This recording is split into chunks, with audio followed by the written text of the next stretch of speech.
Welcome to the Mindfulness Meditation Podcast. I'm your host, Dawn Eshelman. Every Wednesday at the Rubin Museum of Art in Chelsea, we present a meditation session led by a prominent meditation teacher from the New York area. This podcast is a recording of our weekly practice. If you would like to join us in person, please visit our website at rubinmuseum.org/meditation. We are proud to be partnering with Sharon Salzberg, the teachers from the New York Insight Meditation Center, the Interdependence Project, and the Shambhala Center. The series is supported in part by the Hamera Foundation. In the description for each episode, you will find information about the theme for that week's session, including an image of a related artwork chosen from the Rubin Museum's permanent collection.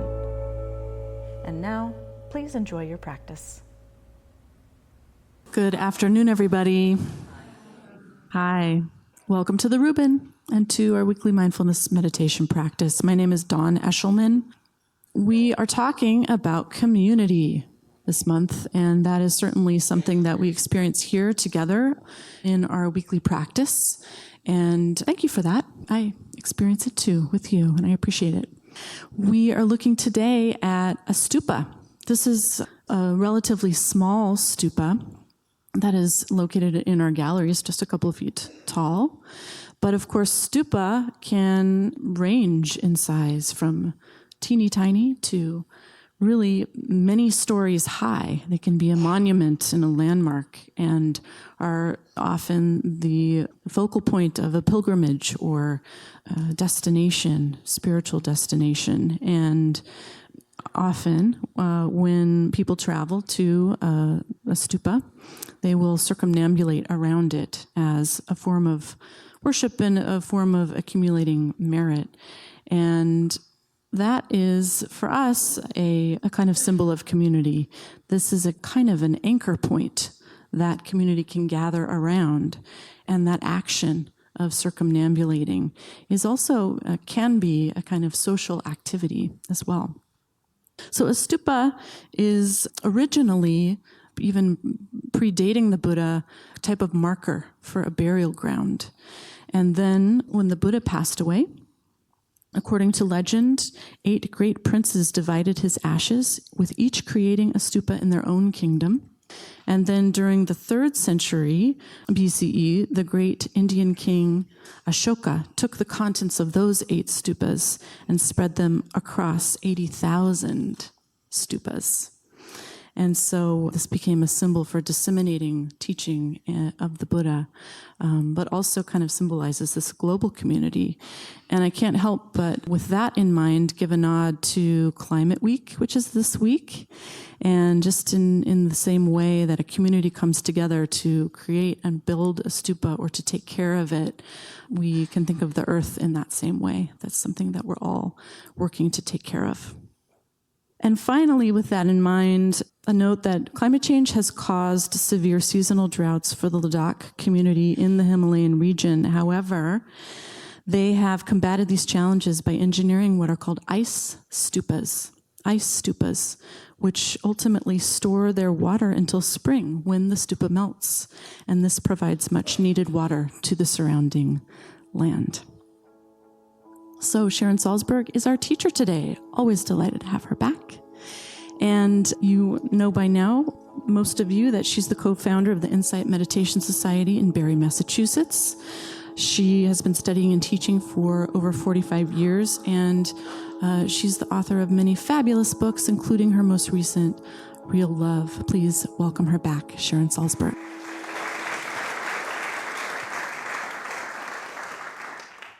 Hello. Community, what a great topic, and for this moment, being back here after a while away. I was thinking when I walked into the cafe, I came in through that door, and I just saw these people there that I knew. I thought, oh, what a fabulous sense of community. And I realized how much the sense of community is like a sense of home, right? But not necessarily place-based, but beings-based.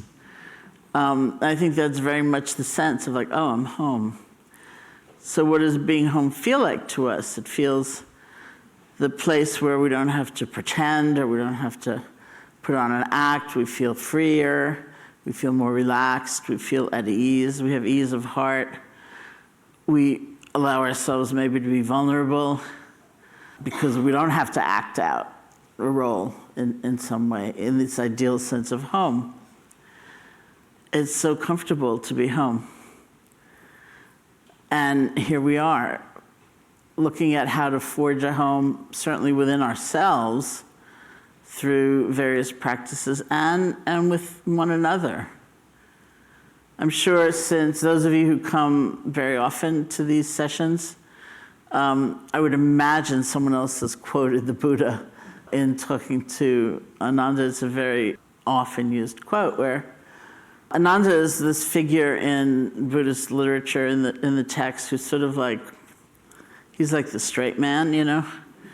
And he doesn't, I was thinking, oh, what's your karma? He doesn't seem that bright, but of course he was like massively enlightened, so that's why I thought, oh, you know, maybe you shouldn't say that, but anyway. You know, his role is to elicit things from the Buddhists, so it's always like, not so, Ananda, don't put it that way. It's not that way, it's this way. It's not really that, it's this. So Ananda once went to the Buddha and said, it seems to me that half of the holy life is having good friends. And the Buddha said, not so, Ananda, don't say that. In fact, the whole of the holy life is having good friends. Which is a beautiful, beautiful comment. In the Burmese tradition, which is where I did most of certainly my initial practice, the word for teacher, the term for teacher in Pali is kalyanamitta, which means spiritual friend. And the Buddha is often talked about as having been the best friend any of us could have. Because their motive in being with us and trying to help us is really our own liberation. It's not ego gratification. That's a really good friend. And when we, you know, like when I first practiced meditation, I began in the context of an intensive 10-day retreat in India. And in the beginning of those retreats is a kind of ritual saying, okay, now we're embarking on a journey. We were asked to undertake 3 refuges in the Buddha, the Dharma, and the Sangha. So taking refuge doesn't mean that now you're a Buddhist, you know, and you get a card or anything like that. It's an invitation to really think deeply and hold in your heart what these 3 might symbolize. So the first is the Buddha. Now, the Buddha is always talked about as having been a human being, not even like a divine being. He was a human being. When we look at a Buddha, it's not a kind of alienated look. It's really seeing something about human potential, which exists inside of us. Potential for clarity, for love, for wisdom, and so on. So we take refuge in the sense of affirming a possibility, right? If we're undertaking a meditation practice, for example, the possibility is to have an inspiration and an aspiration that's pretty immense, you know? Not just to like feel a little bit better on the weekends, you know, or something, but wow, let's see what love I am capable of, what wisdom I really might live with, how those might be integrated fully into my life. And we take refuge in Dharma. Dharma is a Sanskrit word.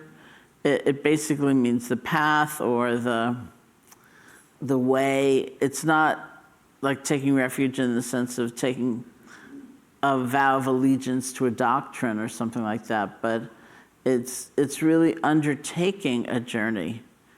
You know, it's not something that works if you sit back and think, that was a great thing that other person did, right?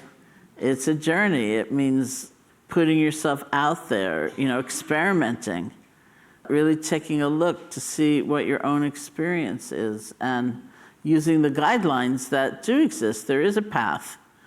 And you may say it's worthless after experiencing it. That's fine. That's up to you. But you have to experience it first if you really want to honestly get some sense of it, And I think I always found it quite reassuring to think, oh, these teachings have existed for a really long time. This isn't just some casual recent discovery. And of course, I hear it from the other side now, where sometimes, especially with loving kindness meditation, which tends to be the one I'm most identified with in the eyes of the world, where I was teaching once, for example, in Connecticut, actually. It was a weekend, and somebody came up to me and said, "This stuff is incredible. When did you make it up?" And I said, "Well, you're really in luck. I didn't make it up, That would be a problem." So it's some sense of like, wow, isn't that incredible? It wasn't made up in a sort of New Age brochure, unlike a lot of things that are kind of made up.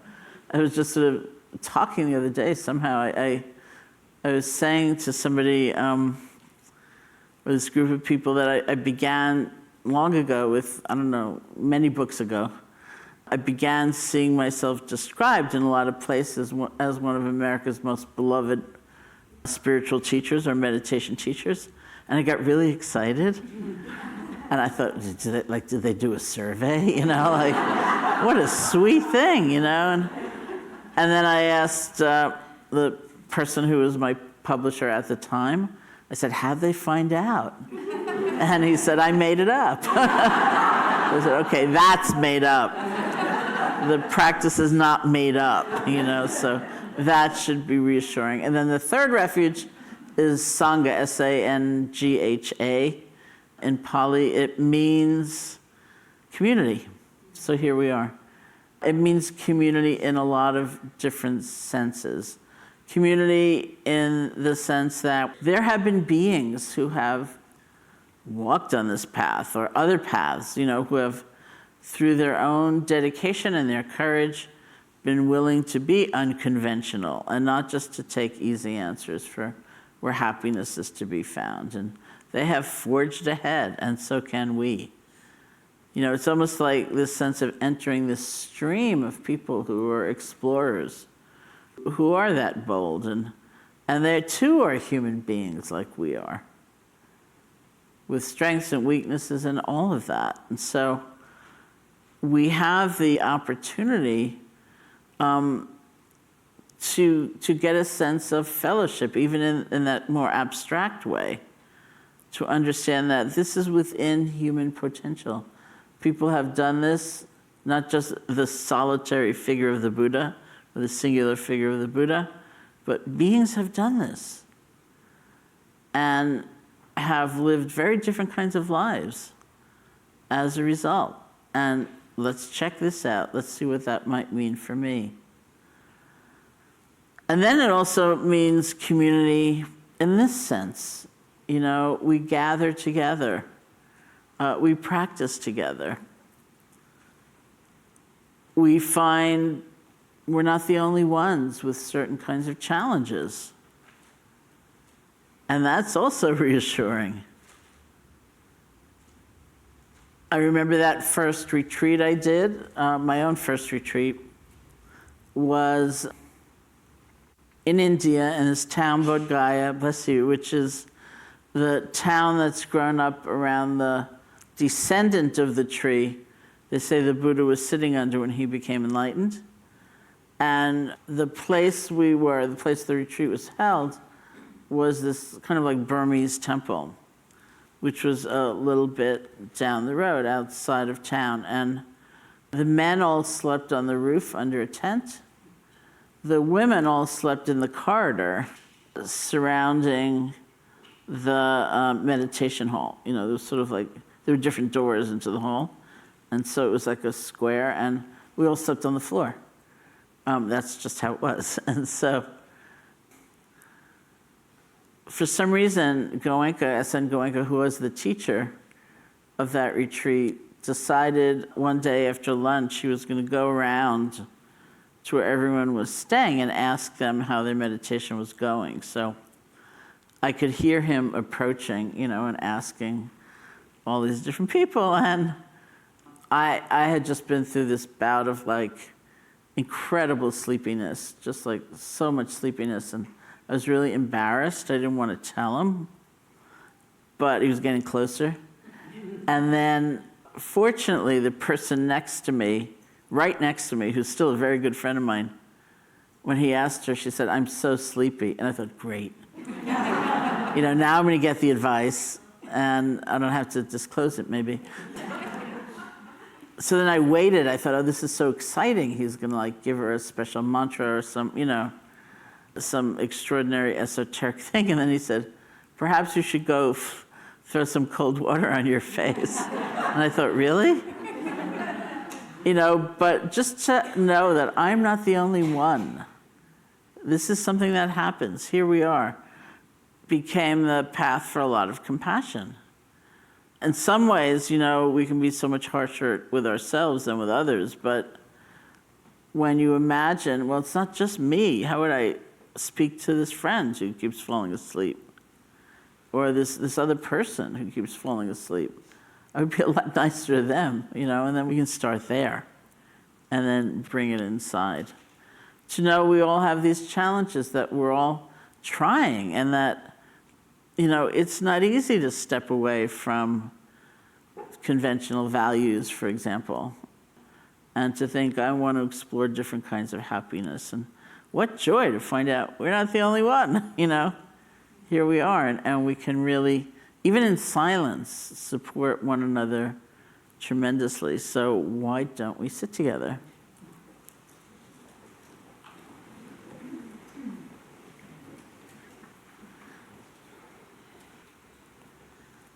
Just sit comfortably, close your eyes or not, however you feel most at ease.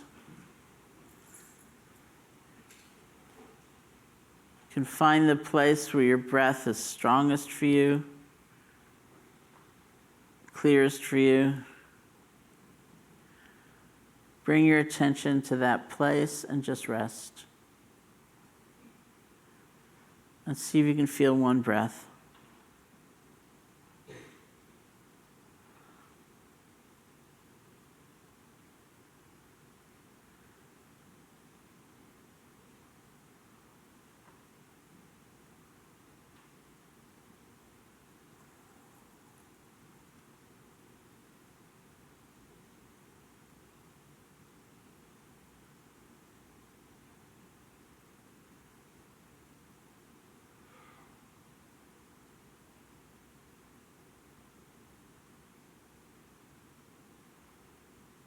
And when you find your attention has wandered, you've gotten lost in thought, or spun out in a fantasy, or you fall asleep,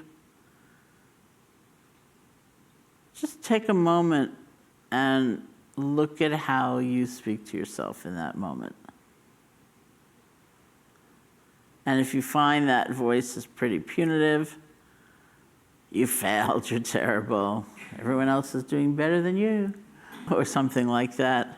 See if you can just recognize that, let go of it gently, and with some kindness towards yourself, return your attention to the feeling of the breath.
See if you can feel just one breath without concern for what's already gone by, without leaning forward for even the very next breath, just this one.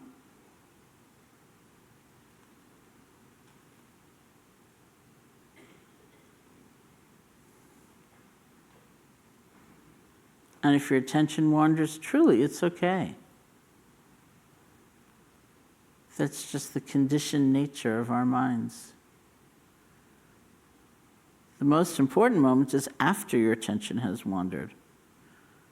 Practicing letting go, practicing beginning again.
Thank you.